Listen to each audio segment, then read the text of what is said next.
मैं सच्ची कहानियाँ सुनाना पसंद करता हूँ, झूठ बोलने से बचता हूँ। मैं आपको 3-4 छोटी-छोटी कहानियाँ सुना रहा हूँ। ये सारी कहानियाँ सच्ची हैं, 1-1% सच्ची हैं, पर मैं किसी का नाम नहीं लूँगा। जिनकी कहानी है उनका नाम नहीं लूँगा, उनकी प्राइवेसी का मामला है। पर हाँ, सच्ची कहानियाँ हैं। अच्छी बात है कि इन कहानियों के किरदार हम लोग नहीं बने, ईश्वर करे हम कभी ना बने, लेकिन कहानियाँ सच्ची हैं। जब मैं दिल्ली आया था 1990 में, मैं हरियाणा के एक शहर से, भिवानी से दिल्ली आया था पढ़ने के लिए। मेरे ड्रीम कॉलेज में हंसराज भी एक था, पर मेरा संयुक्त से मेरा एडमिशन जाकिर हुसैन में हुआ।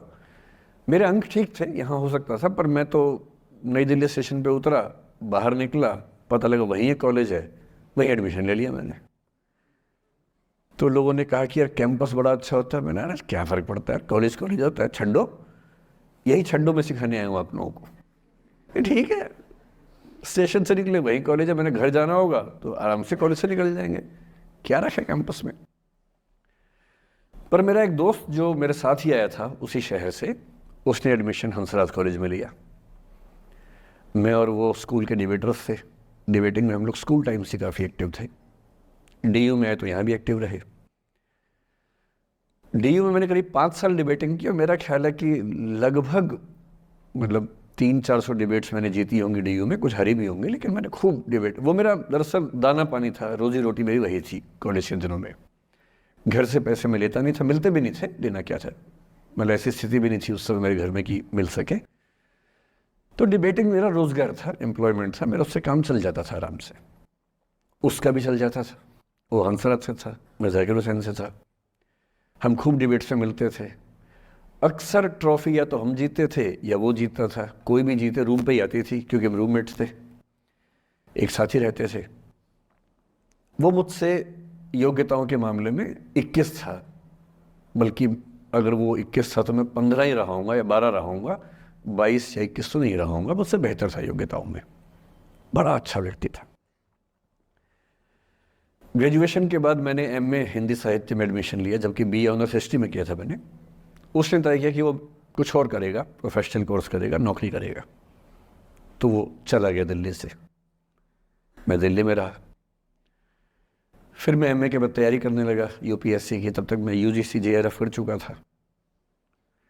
पहला अटेम्प्ट दिया, प्रीलिम्स हो गया। मेंस मेरा 96 के मेंस की बात कर रहा हूँ, मेंस शुरू होने वाला था, 2 दिन रह गए थे।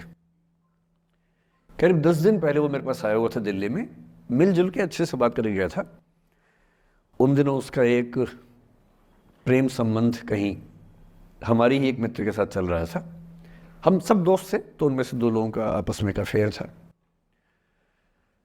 मुझे नहीं पता क्या हुआ, लेकिन मेरे मेन एग्ज़ाम से 2 दिन पहले रात को 12 बजे एक फ़ोन आया और ये बताया गया कि मेरे दोस्त ने फंदा लगा के अपनी जीवन लीला समाप्त कर ली है। वो दिल्ली से दूर था कहीं,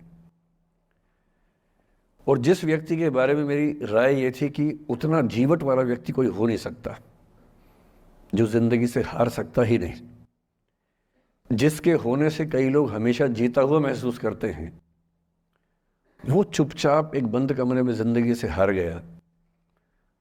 मैं आज तक नहीं समझ पाया कि ऐसा कैसे हुआ। बाद में टटोला, उसके पेरेंट्स से बात हुई, भाई से बात हुई, उन्होंने उसकी याद में एक सोशल वर्क शुरू किया ताकि किसी और बच्चे को ऐसा ना करना पड़े।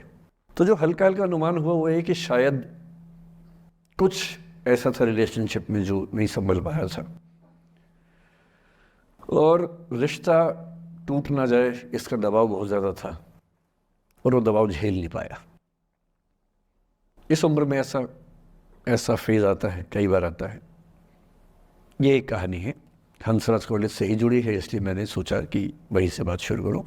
नाम जैसा कि मैंने कहा मैं नहीं बताऊंगा, तो नाम बताने का मतलब भी नहीं। और वो जिसकी मैं कहानी सुना रहा हूँ, आप लोगों के जन्म से पहले की बात है। आप तो सब 21वीं सदी वाले बच्चे होंगे ना, जेन ज़ी होंगे आप सब लोग, तो ये तो बहुत पुरानी बात है। मैं एक आईएएस ऑफिसर को जानता हूँ, 2 आईपीएस को जानता हूँ, बहुत योग्य लोग, देश के सबसे अच्छे संस्थाओं से पढ़े हुए लोग, प्रॉपर आईएएस प्रॉपर आईपीएस में नौकरी करने वाले लोग, और इन तीनों ने अपना जीवन समाप्त कर लिया। नौकरी में रहते हुए। क्यों? क्योंकि नौकरी और घरेलू जो दुविधाएं थी उनको झेल नहीं पा रहे थे, ना झेल पा रहे थे, ना भूल पा रहे थे। लेट गो नहीं कर पाए तो गिव अप कर दिया।